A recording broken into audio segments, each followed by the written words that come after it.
Brasileiro acusado de estupro infantil em Massachusetts foge após o crime e é encontrado no Maine. Moradores processam Chicago por alegar que excesso de indocumentados se tornou uma ameaça ao bem-estar da cidade. DMV de Orlando, na Flórida, passa a oferecer prova de teste de direção em português. Atleta brasileira Camila Cardoso é escolhida para o Chicago Sky no draft da Liga Americana de Basquete. E tem os detalhes da Maratona de Boston, uma das mais importantes do país, que, como sempre, teve participação massiva de brasileiros. No total, 634 brasileiros carregaram as cores verde e amarela no uniforme.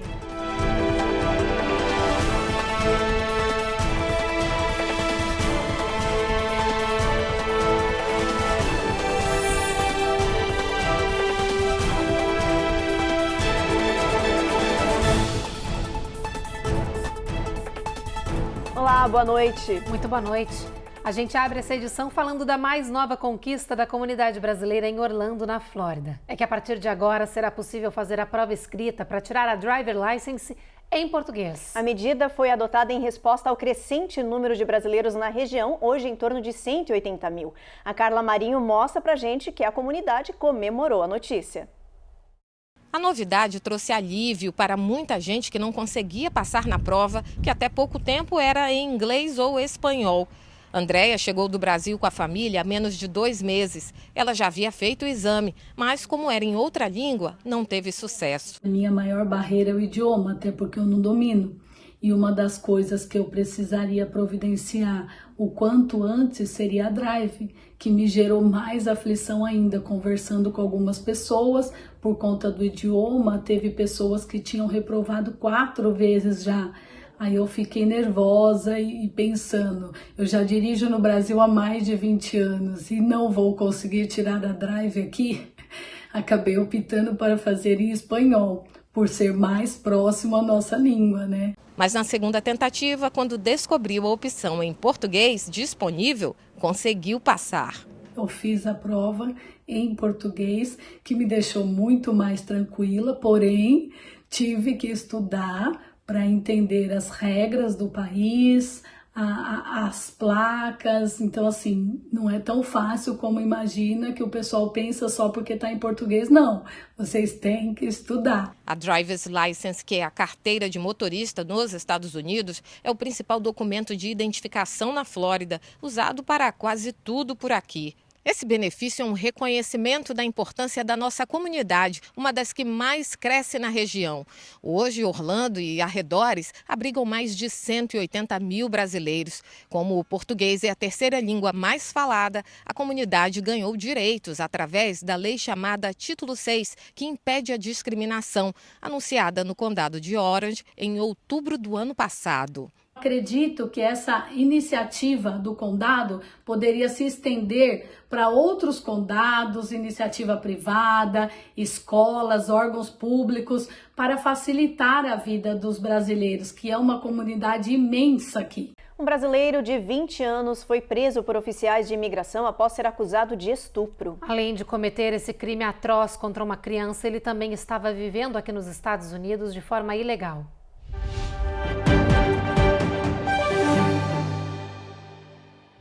A prisão do cidadão brasileiro repercutiu na imprensa norte-americana. Ele foi detido por agentes do ICE após ser acusado de estuprar uma menor de idade em Massachusetts e fugir para Portland, no Maine.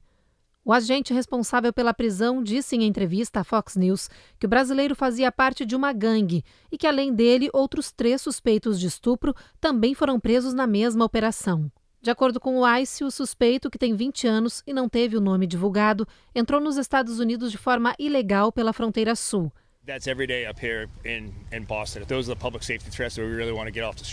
Ele fez a travessia em julho de 2021, junto com seus pais, e todos foram detidos pela patrulha de fronteira perto de San Luís, no Arizona.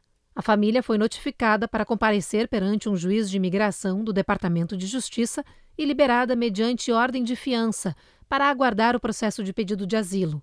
Em agosto do ano passado, o mesmo homem foi detido em Massachusetts por dirigir sem licença. Em dezembro, o Departamento de Polícia de Milford emitiu um mandado de prisão sob a acusação de estupro de uma criança e aliciamento de uma menor de 16 anos. Foi em janeiro deste ano que ele foi encontrado no estado do Maine, para onde fugiu. No tribunal, ele foi indiciado por vários crimes de abuso sexual infantil, mas liberado da custódia após pagar $5.000 de fiança. Diante das repetidas prisões e solturas, agora oficiais de deportação de Boston decidiram prender o brasileiro, dessa vez pela acusação de estar no país de forma ilegal. O diretor do ICE da região disse que se ele for solto sob fiança novamente, mesmo com acusações tão graves em seu nome, vai ordenar sua prisão e solicitar a deportação imediata do homem. Em um comunicado, ele disse também que a cada segundo que esse brasileiro passava vagando livremente nas comunidades, representava uma ameaça potencial para as crianças locais. Em Chicago, Illinois, um grupo de moradores abriu um processo contra a prefeitura da cidade. Eles alegam na ação judicial que o alto número de indocumentados na região está ameaçando a segurança e também o bem-estar das comunidades. Desde 2022, a cidade de Chicago já recebeu cerca de 40 mil indocumentados enviados de ônibus pelo governo do Texas, direto da fronteira sul. O alto número de imigrantes lotou os abrigos da cidade e obrigou Chicago a transformar centros sociais em moradias improvisadas para os recém-chegados. Os moradores perderam escolas, centros esportivos e muito mais. Chicago pediu ajuda à Casa Branca, alegando falta de espaço e esgotamento dos serviços públicos, mas ainda não obteve uma resposta. Por causa disso, um grupo de moradores abriu um processo judicial contra a prefeitura, alegando má gestão pública, excesso de indocumentados, ameaça à segurança e bem-estar das comunidades, além de impacto direto da vida dos residentes. O processo já está na corte e está em análise por juízes locais. Depois do intervalo, das 20 milhões de pessoas que perderam direito ao Medicaid, um quarto está sem seguro-saúde. E a gente mostra que a escalada da guerra no Oriente Médio está abalando o setor de turismo no mundo.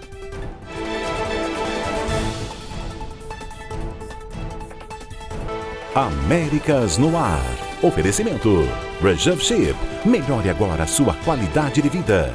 TapTap Send. Envie agora um Pix para o Brasil e o melhor sem taxa de envio.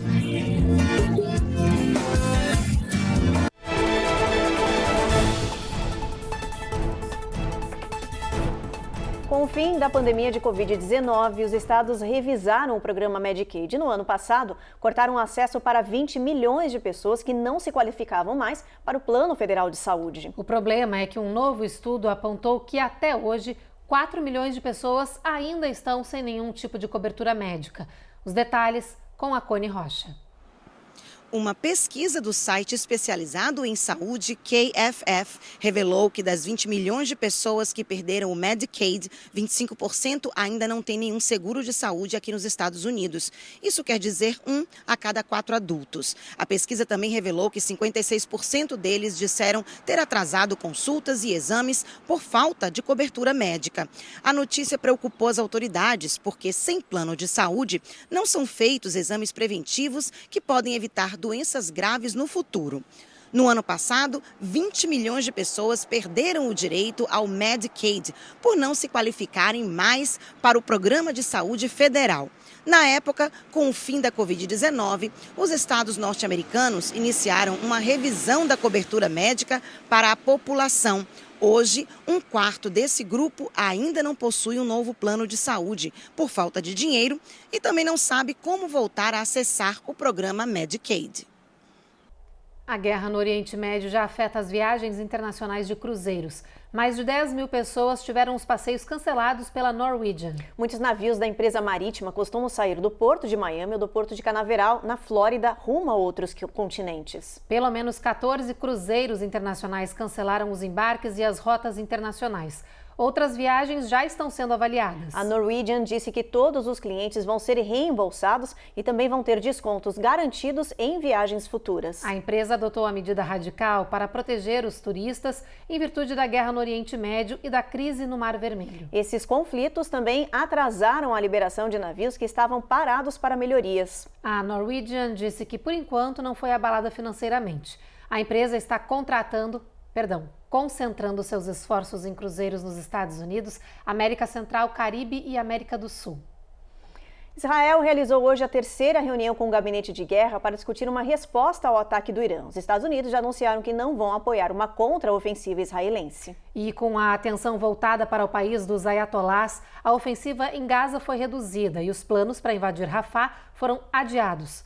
Hoje, Israel mostrou um dos mísseis disparados pelo Irã. E a gente vê todos os últimos detalhes do conflito com a correspondente da Record em Tel Aviv, Denise Odorici. O exército israelense mostrou a jornalistas o que sobrou de um míssil balístico abatido durante o ataque do Irã no fim de semana. Foram mais de 100 mísseis como esse lançados contra o território israelense. Depois de interceptado, esse artefato caiu no Mar Morto. O porta-voz do exército, Daniel Hagari, falou que se os mísseis tivessem atingido Israel, a região teria consequências perigosas e reafirmou que o país vai responder ao ataque direto. Os iranianos também lançaram mísseis de cruzeiro e drones com explosivos. Com a ajuda dos Estados Unidos, Reino Unido, França e Jordânia, as forças israelenses abateram 99% do arsenal. O Gabinete de Guerra de Israel se reuniu novamente nesta terça-feira para decidir que ação tomar contra o Irã. O chefe do Comitê de Relações Exteriores do Parlamento israelense disse que espera que a resposta de Israel coloque um ponto final à troca de ataques entre os dois países. O presidente do Irã falou hoje que o país vai responder de forma severa a qualquer ação que vá contra os interesses iranianos. Em paralelo, Israel iniciou uma ofensiva diplomática e pediu a 32 países que adotem sanções contra a Guarda Revolucionária do Irã. De Tel Aviv, Denise Odorici para o jornal Américas no Ar. No próximo bloco, aumento do esgotamento entre trabalhadores faz empresas do país cogitarem mudanças na jornada. E a gente explica os motivos por trás da nova onda de tristeza entre a geração Z.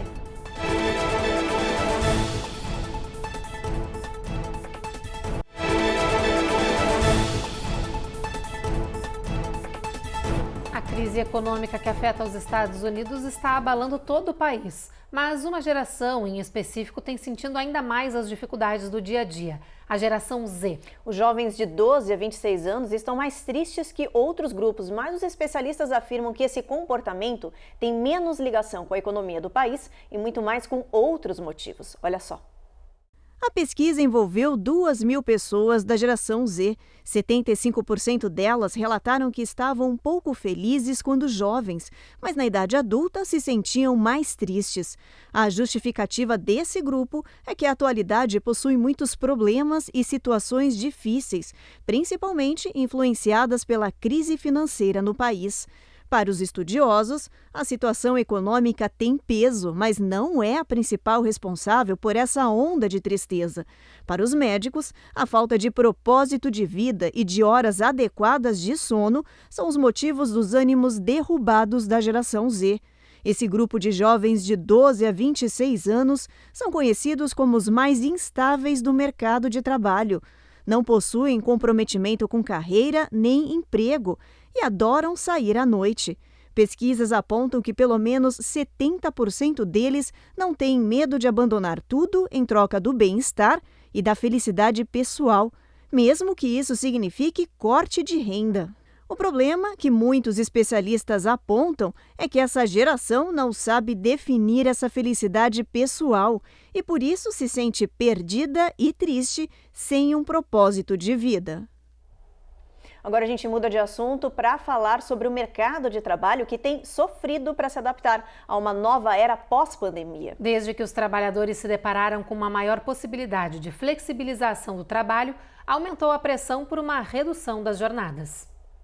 Uma pesquisa acaba de revelar que 1/3 das grandes empresas estão considerando implementar uma semana de trabalho mais curta, de 4 dias.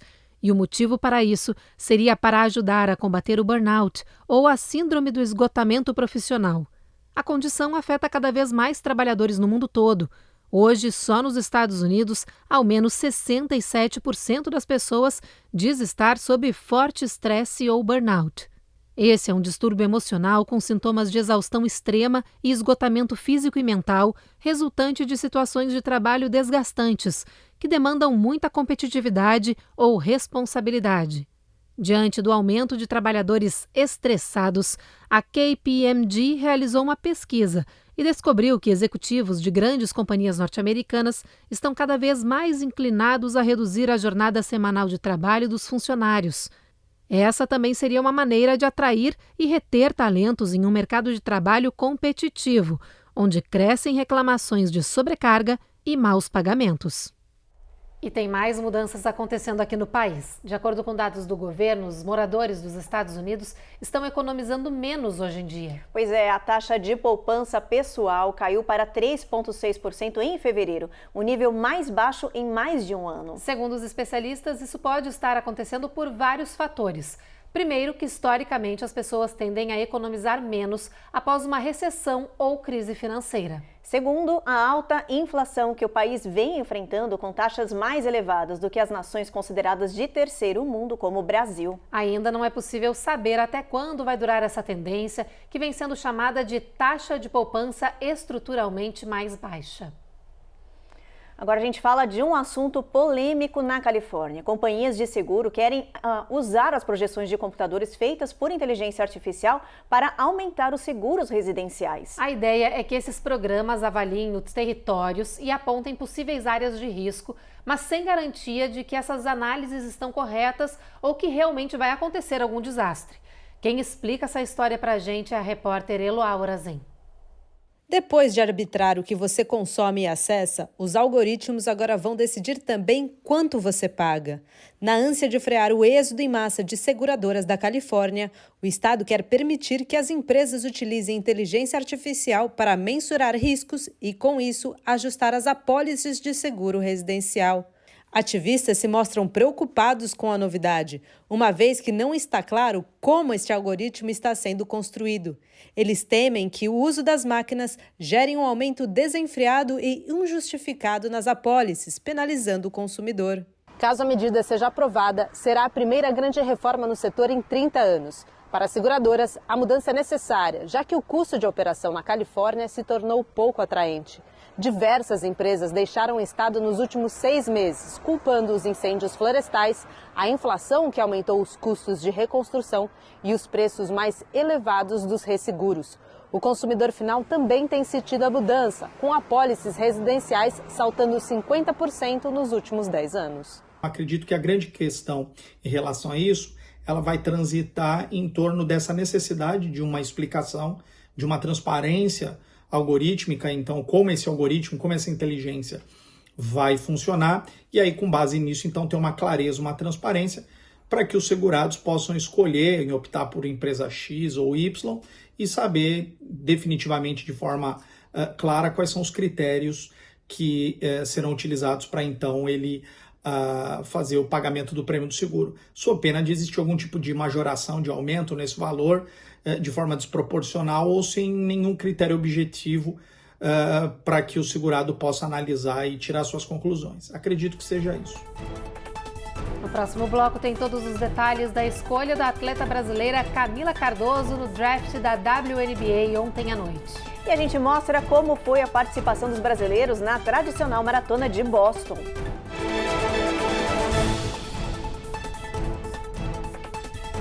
Américas no ar. Oferecimento. Reserve Ship. Melhore agora a sua qualidade de vida. TapTap Send. Envie agora um Pix para o Brasil e o melhor sem taxa de envio.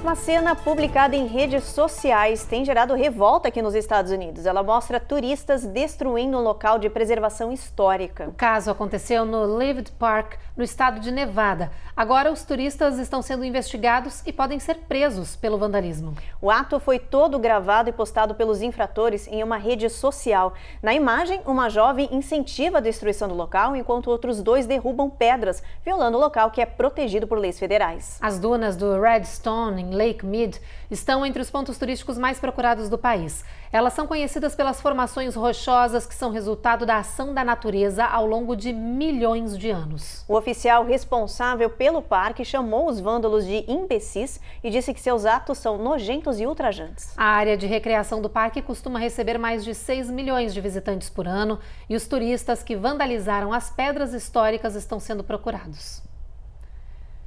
Agora vamos respirar um pouco mais para dar uma notícia que foi muito comemorada pela nossa comunidade.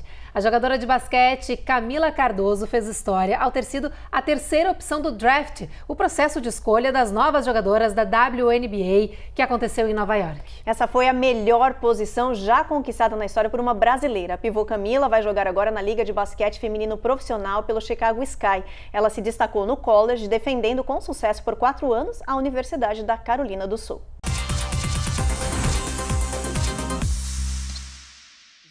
O draft aconteceu no prédio do Empire State, em New York. As melhores jogadoras universitárias do país estavam reunidas lá para o processo de seleção dos times profissionais.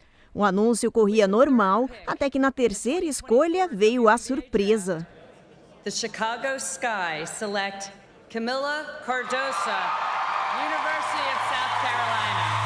Sorridente e feliz, a brasileira se levantou, abraçou a irmã, a mãe e subiu ao palco para receber a camisa do novo time, Chicago Sky. Aos 22 anos, Camila Cardoso se tornou a jogadora brasileira mais bem colocada na história dos drafts da WNBA. Ao falar sobre a conquista inédita, Camila se emocionou.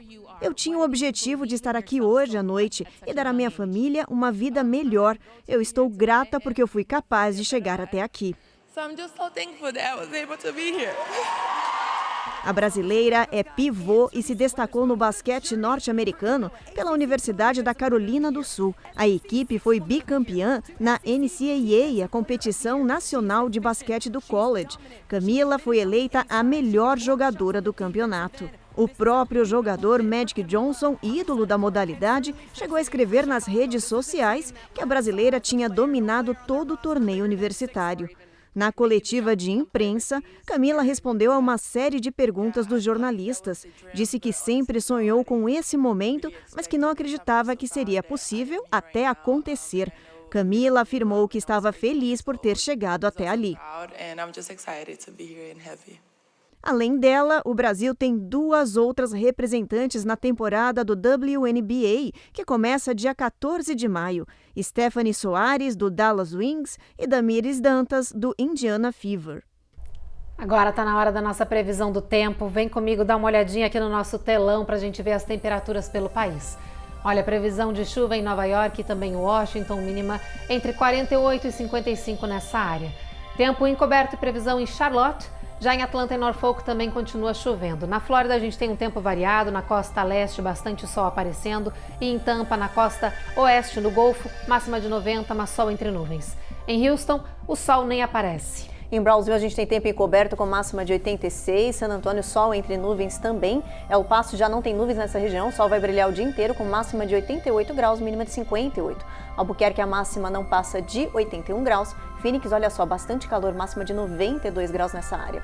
Los Angeles, tempo encoberto. Las Vegas, sol brilhando com máxima de 91 graus. E São Francisco, sol entre nuvens com mínima de 50 graus, máxima de 69.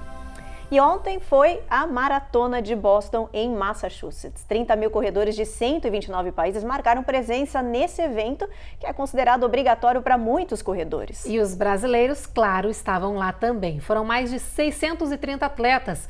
A repórter Giovanna Locatelli acompanhou a maratona, que é uma das mais famosas e tradicionais corridas de longa distância do mundo.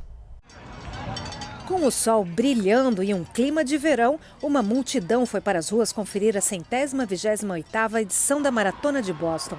Neste ano, quase 30 mil corredores de 129 países. Com o policiamento reforçado, a competição contou também com o trabalho de quase 10 mil voluntários, incluindo 1.600 da área médica. Entre esse batalhão de voluntários, muitos brasileiros. Eu, particularmente, espero o ano todo por esse dia, para participar dessa grande festa, e o dia é hoje. Se sente muito bem, você ajuda as pessoas, você vê a vibração, o choro, você quer abraçar, você quer ajudar.